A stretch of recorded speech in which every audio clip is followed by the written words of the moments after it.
तो वह आप सब जानना चाहते हो।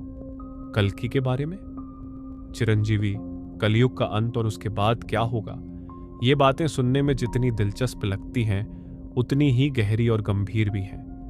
जितनी पुरानी है उतनी ही गहरी है। पर इन सब की शुरुआत तब हुई जब भगवान कृष्ण ने महाभारत में अर्जुन से कहा था, यदा यदा हि धर्मस्य ग्लानिर्भवति भारत अभ्युत्थानम धर्मस्य तदात्मानं सृजाम्यहम् परित्राणाय साधूनां विनाशाय च दुष्कृतां धर्म संस्थापनार्थाय संभवामि युगे युगे। जब जब धर्म की हानि होगी और अधर्म बढ़ेगा तब तब मैं अवतार लूंगा।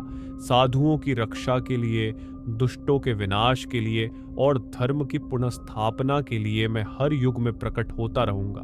ये वचन सिर्फ एक समय का नहीं बल्कि ये हर युग के लिए है और यही कारण है कि कल्कि का अवतार कलयुग में होगा। भगवान कृष्ण ने जो वचन दिया था वही अब कल्कि के रूप में पूरा होगा। ये केवल पुरानी कहानियां नहीं है बल्कि ये वह सच्चाई है जो आने वाले समय में घटित होगी। तो ध्यान से सुनो, क्योंकि इन कहानियों में तुम्हारे भविष्य के लिए बहुत महत्वपूर्ण संदेश छिपे हैं। सबसे पहले बात करते हैं कल्कि की, भगवान विष्णु के 10वें अवतार जो संसार की अराजकता को समाप्त करने के लिए प्रकट होंगे। पुराणों में लिखा है कि जब पाप, अधर्म और अन्याय की सीमा लांघ जाएगी, जब लोग धर्म को भूल जाएंगे और अपने स्वार्थ में अंधे हो जाएंगे, तभी कल्कि प्रकट होंगे। आज के समय को देखो, चारों ओर भ्रष्टाचार, युद्ध, लालच और पाप बढ़ते ही जा रहे हैं। ये सब कलयुग के लक्षण हैं जो इस युग के अंत की ओर इशारा करते हैं।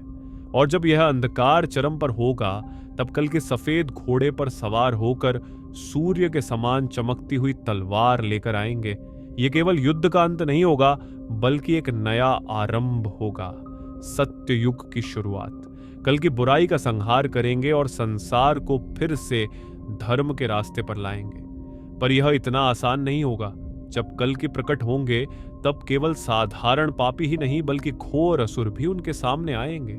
जानते हो, कलयुग का राजा असुर काली भी युद्ध के मैदान में होगा। वह एक भयानक योद्धा होगा जो अंधकार और अराजकता का प्रतीक होगा, लेकिन काली अकेला नहीं होगा। उसके साथ आएंगे 2 भीमकाय भाई, काका और विकाका। ये असुर जुड़वा भाई हैं। इनका पराक्रम और बल इतना अधिक होगा कि वे खुद देवताओं को भी चुनौती दे सकते हैं। इसके अलावा म्लेच्छों की एक विशाल सेना भी उनके साथ होगी जो इस धरती पर दुष्टता फैलाने के लिए तैयार होगी। ये म्लेच्छ वे होंगे जो धर्म और सच्चाई से बिल्कुल अलग होंगे, जो बुराई और अधर्म का समर्थन करेंगे। ये युद्ध किसी साधारण युद्ध जैसा नहीं होगा।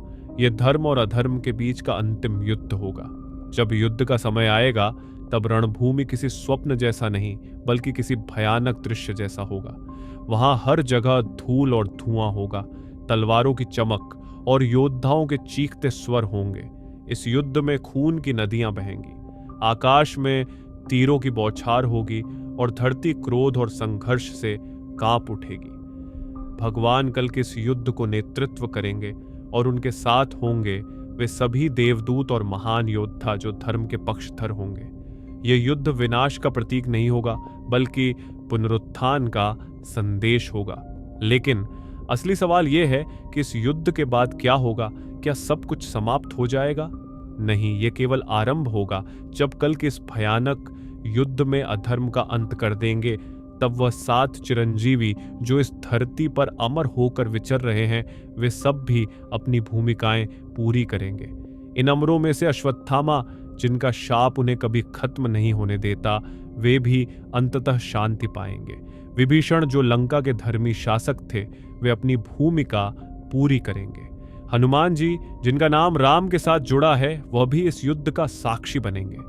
परशुराम, जिनका ज्ञान कल्कि को मिलेगा, और कृपाचार्य, जो हमेशा से धर्म के मार्ग पर रहे हैं, वह भी इस युद्ध के बाद अपनी यात्रा समाप्त करेंगे। और महाबली, जो पाताल लोक में शासक है, इन सब का इस युद्ध के बाद एक नई यात्रा शुरू होगी। ये 7 अमर जो आज तक इस धरती पर थे, वे अपनी अमरता को समाप्त होते देखेंगे और उस अंतिम शांति को प्राप्त करेंगे जो उन्हें चिरकाल से नहीं मिली थी। लेकिन युद्ध के बाद क्या होगा? युद्ध के बाद सत्य युग की शुरुआत होगी। ये वह समय होगा जब धर्म अपने चरम पर होगा और धरती पर फिर से शांति और समृद्धि का राज होगा। लोग फिर से धर्म, सत्य और करुणा के मार्ग पर चलेंगे। ये वह समय होगा जब कोई भी छल, कपट और अधर्म नहीं होगा।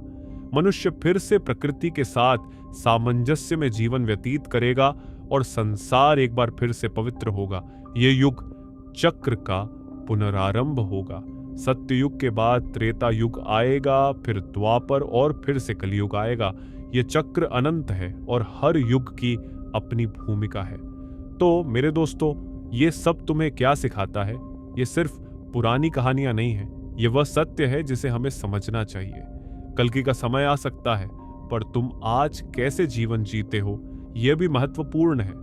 धर्म के मार्ग पर चलना और सच्चाई के साथ खड़ा रहना, ये वह मार्ग है जो तुम्हें सच्ची शांति और मुक्ति दिलाएगा। जब भी यह युद्ध हो, याद रखना, तुम आज जो कर्म कर रहे हो वह तुम्हारे कल का भविष्य तय करेंगे।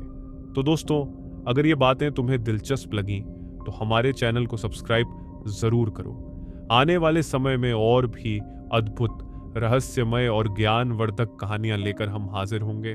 कल्कि का आगमन हो या अन्य प्राचीन रहस्यों की चर्चा, हर वीडियो में तुम्हें कुछ नया मिलेगा।